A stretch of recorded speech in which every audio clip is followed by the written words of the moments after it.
There are no standards set by FSSAI about Gir breed. There is no way by which you can say that this is Gir's milk, or it is crossbred milk, or it is Jersey milk, or a Frisian milk. There are no tools available as of now, the farmer level. In such labs, it is available. As a consumer, how do you know that it is Gir milk? I am selling you Gir milk, but I have no way to find out it is Gir milk. So it is only trust.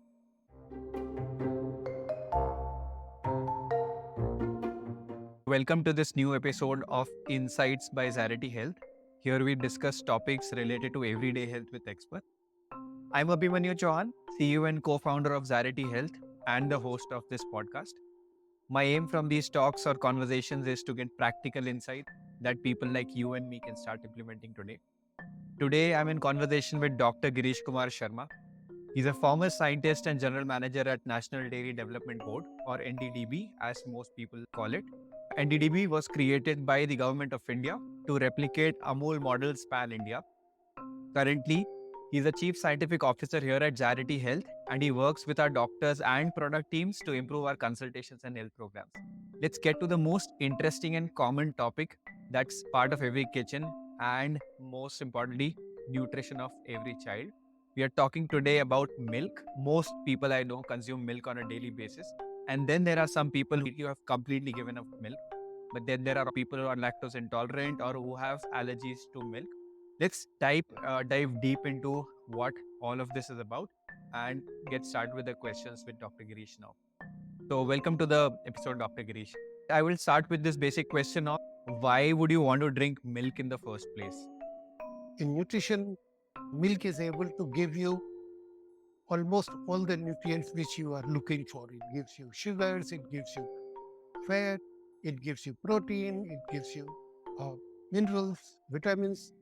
People call it a complete food, although it is not complete, but it is very good source of nutrition. It is available everywhere. You go to any nook and corner of the world, milk in some form is available. In India, it is our social and cultural roots. We have been taking milk together. It is interesting to know that there are two species of cattle. One of them is from India only, which we call indigenous or indocene cattle, Bos indicus. And starting from Indus Valley civilization, you see the evidence of cattle rearing there. And then you got in Vedas, and then you got all through our mythology and such. So cow and milk. So we have been taking milk. So it is some kind of integral part of our cultures and diet. And milk is also a primary ingredient for many of the products which come from milk. Be it ghee, be it meva, so varieties of things. For chocolates, there is also curd, paneer. So all these things, they are made and they become ingredient for many other cuisines. So it is more or less all around us. And so I think because of all this, people consume milk.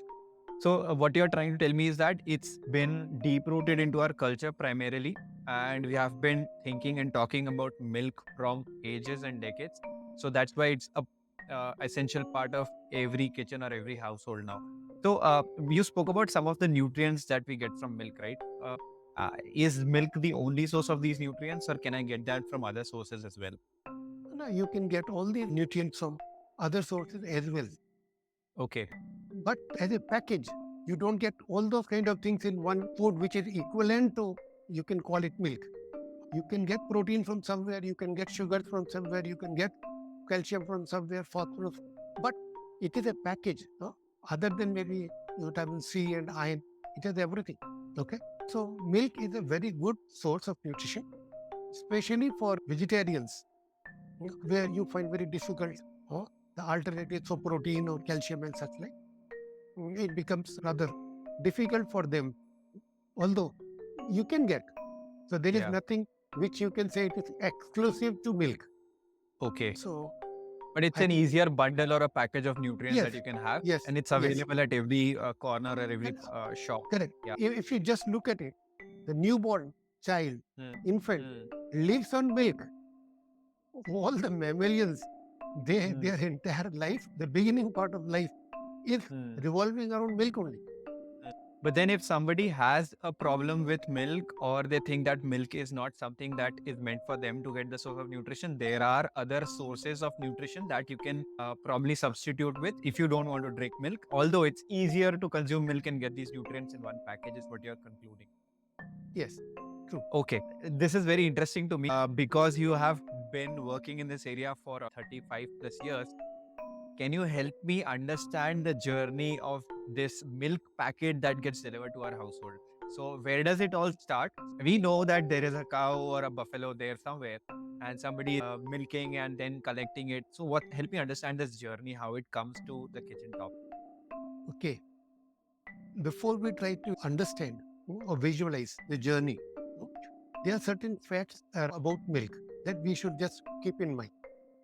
In our almost all societies, milk is produced in one place and consumed in another place. Towns and cities, they require, there is a congregation of people, they require milk. It is required by them, produced in the villages by farmers or milk producers. So more and more concentration in one place, that means more and more milk has to come from divergent places. So you have to develop procurement chains and then distribution chains. Okay, so this is one component. The second component you must keep in mind is milk is perishable. Like other commodities, milk is very easily perishable. The bacteria in the milk, they almost multiply and they double themselves within 20 minutes. So very fast they multiply. Okay, so that means your procurement and distribution chains must be very efficient. You cannot collect milk from one place to another place in 3 days, and then you say, now I'll distribute. It will rot by that time. Okay, so these chains have to be very efficient.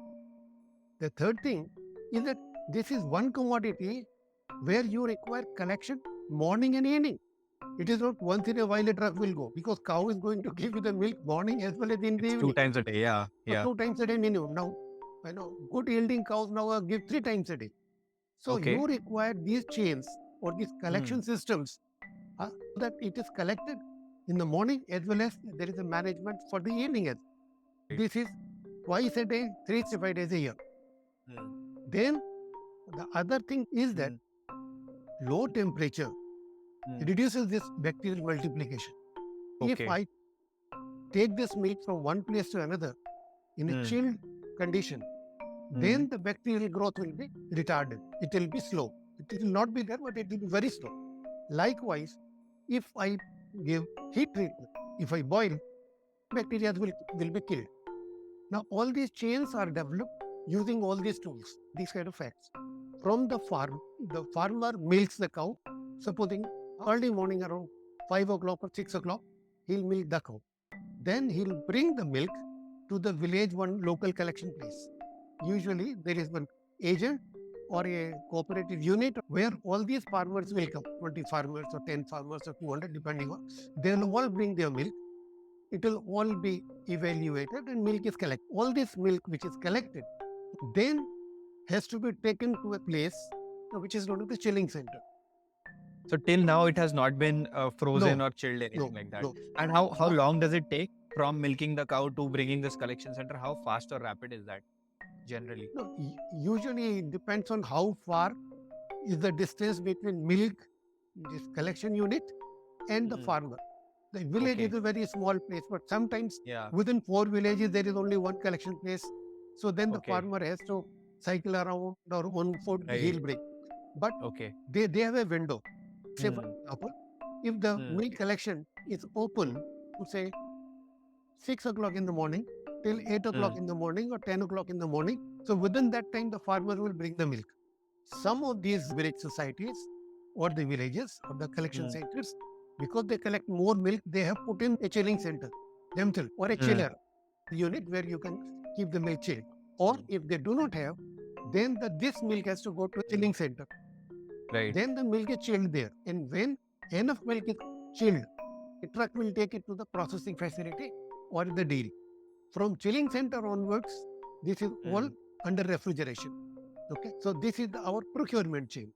Now, sometimes your procurement is 100 kilometers long, sometimes it is 150 kilometers, somewhere it is only 20 kilometers. So depending on the Wow. distance, how far you are Mm, collecting the milk from. mm, Because say for example, if your metro requires far more milk than the neighboring areas can provide, then okay. you have to have milk from even longer distances. Yeah.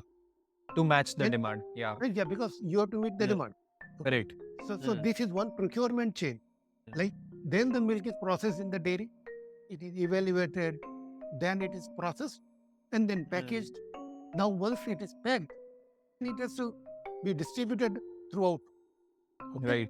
Now when it is to be distributed, then your distribution network comes in. Depending on how far you want to supply, whether within 5 kilometers, 10 kilometers, 50 Mm, kilometers, sometimes you will see milk. You mm, look in the pouch, milk is packed mm, somewhere 200 kilometers away. mm, So from there it has to come. So it will not mm, directly come to the retailer. mm, In between, mm, there will be depots mm, or stockists. Their mm, milk will come to them and your mm, retailing agency. So they are usually a distribution network. A truck will come, deliver this year, then we'll go to another place, deliver. So likewise, they will do that. So mm, they'll mm, go on distribution this. And once it reaches that, then either you go and collect it, or mm, even the pouch milk, there are delivery boys who will deliver to your home. This is the cycle, and this mm, needs to be very efficient. Otherwise, you mm, will have a lot of issues with the quality of mm. milk. So how long are we talking about from the time, let's say, cow is milked to the time the milk reaches my home? How long does it take the entire, or what's the minimum and the maximum it usually takes? Minimum is about 1 day, Wow. Okay. All and of that is happening within a day. uh, yes, in Yeah. the morning immediately it comes to the by Collection lunchtime center. it is Yeah. there in the collection, then it is converted, and then Mm, in the evening shift it goes out. Okay, mm, so because people work in shift, this is one. I think maximum probably is 4 days. okay. So within this time, it is Mm. handled and then processed usually. So when you talk about processing the milk, so from the collection center or the chilling center that you spoke about, right? It's completely under low temperature, and then it goes to this processing place. So what is the simple processing that's happening for a layman to understand? What is the processing that it goes through? Initially, when the milk comes, Mm. the quality of milk is checked, whether it is fit to be What do processed you or mean it is by not. this quality? Quality means they'll taste it, they'll smell it, they'll see whether there are, discolorations and such like. In the taste and such, it looks okay, which we call organoleptic test and such like. They will do Okay. that, and then they Mm. will see that it is okay. If the quality looks okay, then they take it further. Otherwise, they will not process it all. Okay, this So is what the when you say take it further for processing, yes. and then So there are some tests also run to check. yes, Yeah. yes. Because ultimately, Mm. the milk, when it's to be distributed, it has to meet the standards set out by FSSAI, that Food Safety and Standards Authority of India. Now, they have said that a packet of pasteurized milk should be processed in such a way that pasteurization is done at this temperature and this time. Test for pasteurization is phosphate test. Then you do fat testing, you do SNF testing, you do the microbial testing to prove that there is no bacteria or the bacteria is up to the prescribed limits. So this is what is the quality test which routinely is done. Besides, the other dairies, they have other tests of their own. But this is the minimum which is required to be proven. So during this process, there are events of filtration, there are events of balancing. If the milk has less fat, then fat has to be added. If it is less than SNF, then SNF has to be added. It is to be equilibrated. It passes through sometimes through creamery, depending on the way it is and the configuration. Then finally, after pasteurization, it is pouched and then it is distributed. Obviously, at different stages, quality control samples are taken, and only once it passes this, then it is released. Okay, let me give you this question that I had in my mind when you're explaining the milk that ends up in the processing unit, wherever it's being processed. It's tested for n number of parameters, and many checks are done, like you're rightly pointing, including smell and taste, which is very human element of it, right? And you named something about organolactic. Okay. These tests are done. So what you're saying, again, you mentioned FSSAI on this, right? Food Safety Standards Authority of India. So, but then when you buy it from a milkman, Mm. okay, and let's say I am in a village, I find that as a privilege for most people, right? That they are able to get this fresh milk. Many things are not happening there. When you're buying it from a milkman, that milkman is essentially milking the cow in the morning and coming to your home at around 6:37 a.m. Milking would have happened at around 4 a.m. And then you get the milk there. But the processing is not happening there. So would you say that this is an added advantage in that part, or like how do you compare both these scenarios? There are two sides of it. One side is the fresh milk, what we like to call that, or raw milk. So it has certain enzymes. Okay. Now these enzymes give it some resistance for bacterial multiplication. Okay. So there is some antimicrobial activity in the raw milk. Okay. Three major enzymes. One is lactoferrin, lysozyme, and peroxidase. So out of this, some of them get destroyed during pasteurization. Pasteurization is the process in which we heat and hold the milk for a certain period of time. Some of the taste and flavor of raw milk is compromised in pasteurized milk. So there is some advantage of raw milk, okay, fresh milk. Okay, there is some advantage. But the downside is you do not know how this milk was and how long this milk was kept and handled.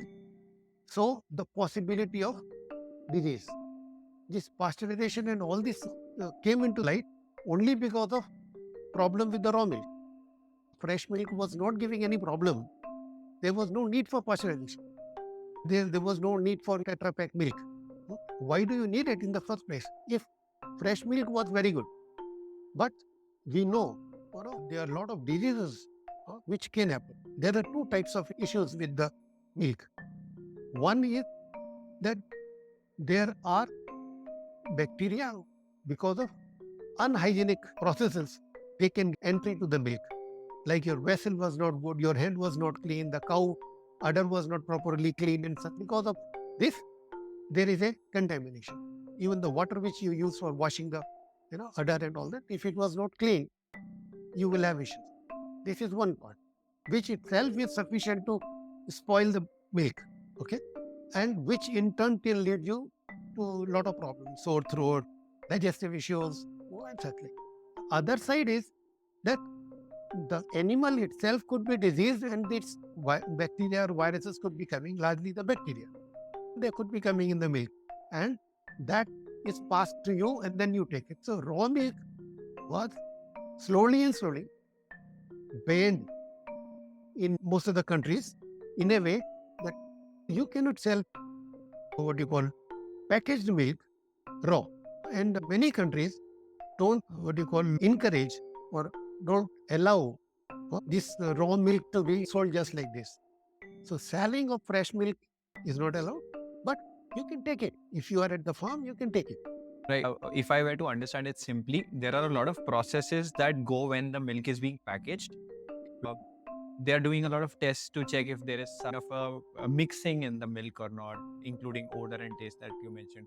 And that cannot happen when you're buying raw milk from a farmer. It's purely trust that you're relying with. And that's the challenge that you're facing, right? So in that case, if I were to is this being tested when they are processing this? So let's say if there is a cow, I've heard that many cows are given steroids to give more milk or for other reasons as well. But then there are cows who are sick, like you mentioned, and are given injections for those diseases or ailments that they might have. And that is most likely to pass on to milk. But when this milk ends up in the processing center versus this milk is coming to my household, what's the difference? Is that being checked there in the processing centers? There are standards which should be applied and which should be tested, but it is not possible to test them on day-to-day basis. What is possible and what is being done is that when a medication is given to a cow or a buffalo or any animal, and if it is milking, then advice is given that, okay, for depending on the medicine, for this many days, which may vary from 1 day to even 30 days or 35 days, 40 days, that you should not consume this milk, either yourself or market it. And those animals which are being treated, usually in the farm, are kept separately and the milk is not collected. Hmm? Ethically But speaking, that's how it's ethic, supposed to be done. Yeah. correct. No, but how Yeah. much is the compliance? Either in the raw milk or in Hmm. the pasteurized milk or the processed Hmm. milk, nobody is testing. But Okay. is in the processed milk scenario, because there is a possibility of milk pooling. Say, for example, 20,000 cows' milk is there and two were being given. So then that will be diluted with the healthy milk of this many cows, so the concentration would further go down. Compared to Okay. if these two Hmm. animals and somebody was taking the raw milk, Yeah. so the Getting a concentration direct would dose go. of the medicine. But this is only one kind of scenario. The another, some of these, not all, some of these, they might get destroyed during Hmm. the processing, heat treatment, Okay. and such things. So So if I want to ask you to pick one of these, what would your pick be? Would you pick the fresh milk or raw milk from a farmer very near to my house? Or would you want to go for a packaged milk? What would your choice be in this case? packaged milk, even if you have minor advantage, flavor is very good, or that Hmm. it tastes good. The downside is the risk. If the Hmm. cow was having tuberculosis, then what is going to happen? Okay. Can you expand on that? What is it? See, what I was trying to say is that the pasteurization, what we call now, came into being because of only this. If he'll take you to the some kind of history, about 1800 and odd, 50, that was the time when it was being discovered. Food industry was getting the bad name because of the disease it was transmitting to human beings. Milk was one of them, wine was another, beer was another, and the similar issues were there. One is spoilage. Spoilage means the particular batch itself gets rotten or it becomes bitter, and people, they consume, then they become sick. So people were looking for solutions. The thing that was known is that if you can heat it up, boil it up and all that, then these issues subsided. But that changed the texture and the aroma and everything is lost. So then who wants to take the wine which has been boiled? So that was the scenario. In France, one gentleman, chemist, Louis Pasteur, on whose name pasteurization became, he was commissioned for this and he started studying. And then when he looked under the microscope, is that yeast were there. I'm talking about the wine, okay? Because yeast were added for fermentation. But beside yeast, there were bacteria also. So when he saw bacteria, then he thought this is the reason for it. And then found a solution was heat the thing, but at a low temperature, which does not create much of a problem of flavor and texture and such like. He started using that and I think 1866 or something. He found a way that at 60 degrees, if I do this for a longer period of time, maybe 20 minutes or 30 minutes, these bacteria are killed. And then you can age the wine or the beer. So then this is started, and then this became a practice. Okay. But in the milk, it was not taken for next 20 years, nearly. A German scientist, Soxlet, Franz Soxlet was his name, he applied this thing to milk, and then it became the process standard for pasteurization, was the name given to this process in honor of Pasteur. Okay. And later on, there are a lot of developments. This is what we used to call batch process, where you have to hold it for 20 minutes or so. That means first batch has gone, then the second batch of milk will come. So this allowed limited. So then the continuous flow systems came and all that. This was the thing. And then this was not getting that much popular. The reason was because the dairies have to change everything. They have to start working like this. So you have to have a pasteurization facility. You bring milk, do this, heat it up, cool it up, and then so it started picking up only when more and more evidence came how serious your not doing this could be. Okay, as an example, within a period of about 25 years, something close to that, it was found in England, in Wales, Nearly 65,000 people died because of Wow. tuberculosis through milk. TB through milk. TB through milk. Okay. So Okay. when it was proven, Hmm. then the legislators had no other choice. They said no. Now we have another. So all the milk which will be sold Has to be will be only pasteurized. pasteurized. Likewise everywhere in US also, county by county, by the states, they started working and then then it became universal.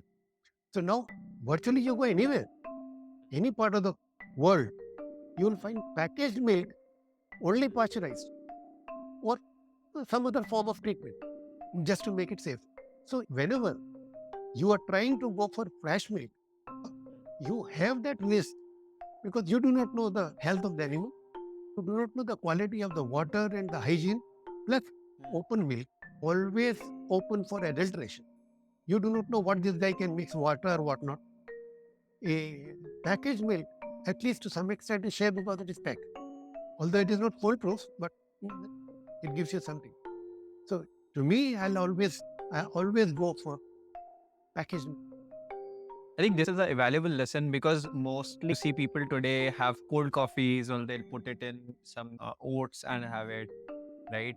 And especially if you're taking fresh milk from a milkman and not boiling it, that's what I call pasteurization. If you're not doing that and consuming raw milk, it's an important lesson that you are at a risk of catching one of these diseases.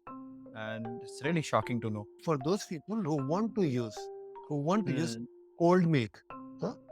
Or mm, for any, they don't want to boil and all this, mm, use Tetrapack milk because that is sterile and it is mm, sealed and it can last for at least 6 months at room temperature. So just have it there whenever you want in your coffee or you want a cold coffee, such like you can cut it open and use it. There's no issue with mm, that. See, the main difference is, I don't know whether you are aware or not, in mm. pasteurization, all the bacteria are not killed. Okay. There are some bacteria and bacterial spores still there. They could Mm, still mm, be there. Okay. Many diseases which used to come through milk, say for example, mm. diphtheria, tuberculosis, scarlet fever, Q fever, all this is taken care by pasteurization. They get killed. But certain diseases are not. The spores are not. So when we go to Tetrapack, we kill everything. So that is a sterile milk. So you can Mm. consume that milk raw, just like this, cut open and take it. Got it. So thank you so much for sharing that. We take it very lightly because it's not just happening next door to us. We think that there's not a big problem, but in fact, TB is a problem and there is some history to that as well. We'll come to that later. So among the many options that we see in this dairy milk, right, there is cow milk and buffalo milk, which is very simpler to choose from. Most people will go for cow milk because I think that it has less fat in it, or some people also prefer one of over the other for the taste element of it. But there's also low fat, skimmed milk, and all of that. Could you help me understand what the difference, technical difference between these? Okay. The quality of milk is assessed on the basis of two parameters. No? I'm looking at the composition part. No? One is fat and another is what we call SNF. Solids which are not fat. Solids not fat, SNF. Okay. What is solids not fat? Protein, sugar, minerals. So these are the components, large component, and what we call ash. Ash is another part. But this is the SNF. Now, so the composition of milk when it is sold is based on this. So essentially, if you start looking in our market, it is a fat dominant market. India. India. Fat is the main characteristic. All the classification is on the basis of fat. Okay. Okay. So maximum fat is in full fat milk. Full fat milk is 6%. Then is the next thing below that. That is what we call standard milk. What does 6% mean in this? 6% fat. So that Okay. means if you got 100 ml milk, in that 6 gram fat will be there. So if you have a cup of milk, say 250 ml or so, you will have 15 grams of fat. This is one standard of milk. It is a full fat, not much in use, but it is still produced by some. It's available in the market. Then second is what we call standard milk. Standard milk is 4.8% fat. Okay. Then we have toned. Toned is 3%. Then we have double toned, which is 1.5%. Then we have skim milk, Okay. which is less than 0.5% fat. Right. The SNF part largely is same. There is minor Mhm. variation. This ranges between 8 and 9. So this is one set of classification of milk, which is largely used in all the retail outlets and such like. It is available. Because India from the beginning was not cow versus separate. Cow versus Only- buffalo. Yeah. No. Now it is being popularized and used in such a way so that some people want cow milk, some people want buffalo milk, Mhm. and even some people want goat milk and camel milk. It is available nowadays. So that is the species basis of milk. Another is this Right. fat basis. Now this Fat fat and then basis, species. yes, Yeah. there are two broad categories. In the fat basis, this used to be always mixed milk. Cow milk and buffalo milk. In what proportion also it is not known, because in the village, when the milk is being procured, nobody is looking for this cow milk or this buffalo milk. So Indian, largely, the milk available is mixed milk. So essentially, when I- you're saying from 6% to 4.5%, 1.5%, so fat is being removed from this. To Yes. just highlight this, we are mostly talking about the packaged milk here, right? Yes. Because it's almost next to impossible to guess what's there in the fresh milk you're procuring from the farmer. You can't calculate the fat percentage there. Although it's generally assumed that buffalo milk has more fat in it than cow milk. Correct me if I'm wrong there. Yes, buffalo milk has more. And so this is one set of classification I told you. The another set of classification is for species. If you have a cow milk, it must have at least 3.2% fat. If it is buffalo, then it must have at least 5%. If it is goat, 3%. If it is camel, 2%.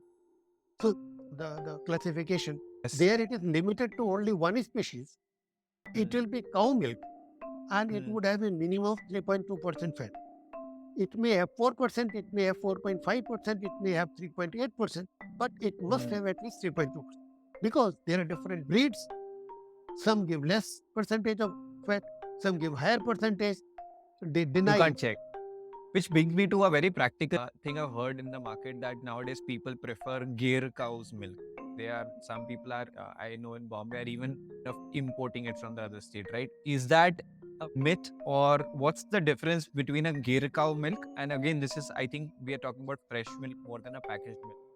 So what's the difference there between a Gir cow's milk and a regular cow's milk? In our context, we have got all types cows. Now, there could be Indian breeds, there could be imported exotic breed, or there could be crosses between Indian and exotic. So there are three broad categories. Now, within this, there are breeds. Now, within indigenous breed, the cattle which has hump on the neck and hanging skin below the neck, which we call dwellup. These are the two signs, plus long ears and all that. But these are the two main characters. They are indigenous. They are our own Indian. These are Bos indicus. They are Indian breed. These are the ones which were there Indus Valley civilization. Okay. So in the seals and such, you can see that. Okay. So till that time, it evolved and people generated different types of animals out of, so which is classified into three major subcategories. This breeds which give milk. Another is breed which are used more for work, because earlier work was also there in the fields, and then there were few breeds which could do little bit of this and little bit of that, both which we used to call dual purpose. Okay, so of the milk breeds, large population of that is Gir, some population of Sahiwal. These are the two main breeds. Because Sahiwal is less in number, Gir is predominantly the milk breed of India. Okay. It's not true that this is the only, but it is, if you look at the numbers, probably this is the Maximum. All right. So that is why when we say this milk is from Gir, that means we are authenticating that this is from the milch breed which has survived and which has lived and which is so. That is why I attach that some value compared to some which is not milch breed. There are no standards set by FSSAI about Gir breed. There is no way by which you can say that this is Gir's milk or it is crossbred milk or it is Jersey milk. There are no tools available as of now. The farmer level. In such labs, it is available. As a consumer, how do you know that it is Gir milk? I am selling you Gir milk, but I have no way to find out it is Gir milk. So it is only trust. It is trust based. Whether there is some additional value, some additional nutrients, so far there is nothing which will prove substantially that there is some. Got it. Got it. It's no way where you can say by analysis or something, you will find some minor differences here and there, which would be there in all the breeds. There are two people who are not similar. So, but there's nothing substantial which will say that Gir breed is better because of this. For a farmer's perspective, it may be good because of breeding efficiency, because of the fat percentage, because of many things, so he'll get a better value. But as a consumer, other than liking and everybody like Gir and A2 and all that, so you spoke about Tetrapak lasting longer, right? We already know that it lasts longer, and many people have this belief that how are they making it last so long? Here is a milk that gets spoiled within 2 days, and here is a milk that lasts for 15 days. So it might not be as nutritious or as good, but some people will also come and say maybe it contains too many preservatives. So traditional folks mostly will say it has too many preservatives. So why does Tetra Pak milk last longer, and why is it better? Isn't it more convenient? when milk preservation or milk usage was being considered as at a bigger level because mega factories are coming and because the requirement of towns was becoming more and more, capacities of dairies were getting enhanced. Thoughts were going on. How do you increase the shelf life of the milk? Once milk is packaged, maximum it will last 2 days, 3 days, 4 days, depending on the temperature. In America, it can even last for 2 or 3 weeks, pasteurized milk, because the climate there. But otherwise, how do you extend? Because you need to consider one or two things. Is that milk needs to be stored at low temperature if it has bacteria, otherwise they will multiply. Okay, they'll multiply and it will spoil. Low temperature means cost, running cost of electricity. If it is a big dairy, then huge cold room it has to maintain and all that.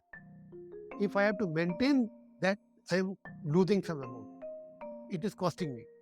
The second thing, even for consumer, is I have to get it every day. Somebody comes to deliver, or I have to go and pick up. But this becomes my routine. Every day it takes me half an hour. So people were looking for solutions for this. One solution that came to is that if you can sterilize the milk, sterilize, not pasteurize, sterilize milk and simultaneously during that time seal it and seal it in a way so that it is airtight. So then this package, because it does not have any bacteria and it has no contact with outside air, this would last long. So Tetrapak is this technology where the milk is sterilized and then packed within one unit, closed chamber. And this package has 6 layers. So it is so impermeable. In between, there is even a metal sheet, aluminum foil in between. So it is refractile to sunlight, to temperature. So then it sits at the room temperature. Just keep it out. It will last 6 months. So that is how it lasts. So the second thing that you must know is that because there is no bacteria, there is no need to preserve anything. Why should I add anything to just kill the bacteria? Because there is no bacteria in the first place. So nothing is added to kill the bacteria or to enhance the shelf life. The interesting story I'll tell you how Tetrapak came in India. When these things were going on, I think it was somewhere around 1968, 69. Tetrapak saw the market in India. And in that market in India, there was shortage of milk in a lot of places. Milk was not available.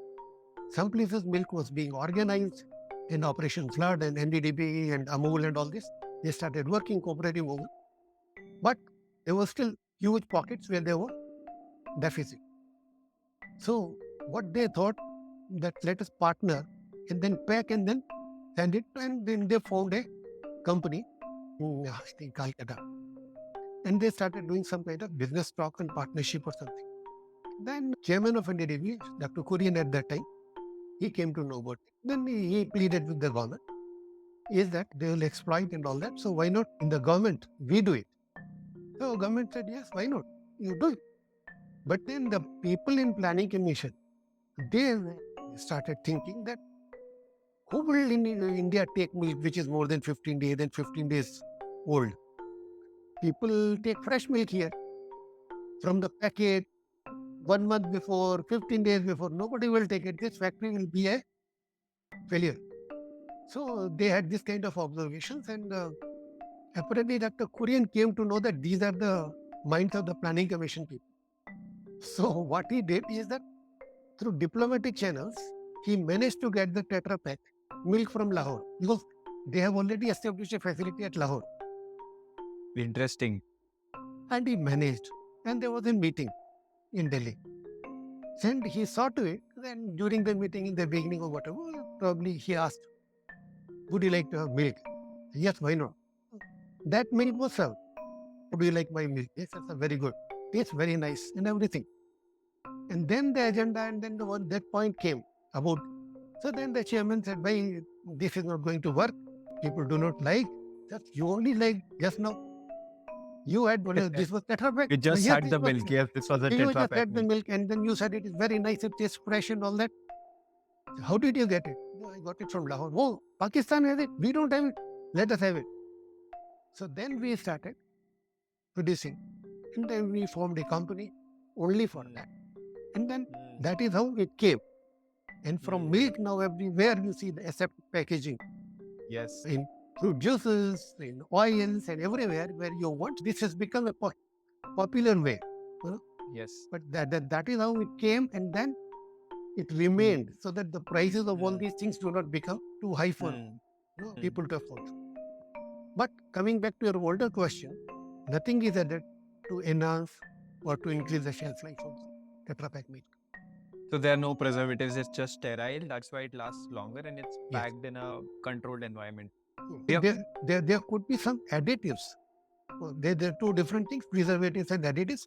Additives are for certain other things, certain properties, stabilizer and this and that, but nothing for enhancing the keeping quality of the bacteria.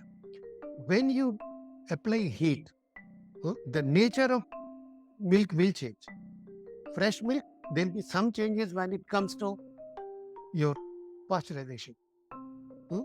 There will be some more changes when you do ultra high treatment, because the treatment there is at a high temperature. There will still be more changes if you do repeated boiling. If you take milk, boil, and again boil, by the time fourth boil, you will find the consistency, the texture, the fat molecules, things change. When you make powder, so application of heat has changes. Okay, but are these changes drastic? Will they reduce protein percentage by 20% or 10% or 5%? Will it reduce calcium? Will it reduce phosphorus? So those are the things that we should be worried about. Milk, which is used as a major source for these nutrients. Milk is not considered very good for vitamin C. If it is lost in the boiling stage, in any way it was not contributing too much to my nutrition. But those things which were important for me, they are still being provided by. That is why you see the merit of different stages in different ways. There is no need for you to have your cup of tea in the morning from the milk powder. If pasteurized milk was available, maybe that is far better. Depending on your need and requirement, you use different choices. So I think you've given us a couple of great stories in this segment. Something about pasteurization, and then you spoke about this Swedish company Tetrapack and how it came in India. A very interesting story about Dr. Kurien and how he brought Tetrapack into India. And there are places where milk powder is dominant and fresh milk or pasteurized milk is not that prevalent in those places. And then I would also want to understand more from the application perspective that if I'm having my cup of tea in the morning, what is the convenient way to go about it? Because it's quite tedious having to buy milk, fresh milk from a milkman, boiling it and keeping it in the fridge. The type of vessels that we can store it at. That's also an interesting topic I would want to discuss. And that makes up for the next segment. But thank you so much for sharing these deep insights, which only people like you carry when you have worked practically in the environment that we speak about. Thank you so much. Thanks for tuning in to Insights by Zarity Health. We hope you enjoyed today's talk and gained valuable insights. If you want to stay updated on our latest episodes, make sure to subscribe on YouTube and follow us on Instagram, wherever you are watching this at. Help us grow by sharing this with anybody you think might find this interesting. And when you need to, you can consult our doctors and nutritionists through our website, zarity.care. We are a telehealth clinic that focuses on chronic care. Our experts spend more time with you to find out the root cause of your symptoms and then treat it with medicine, nutrition, and behavioral changes.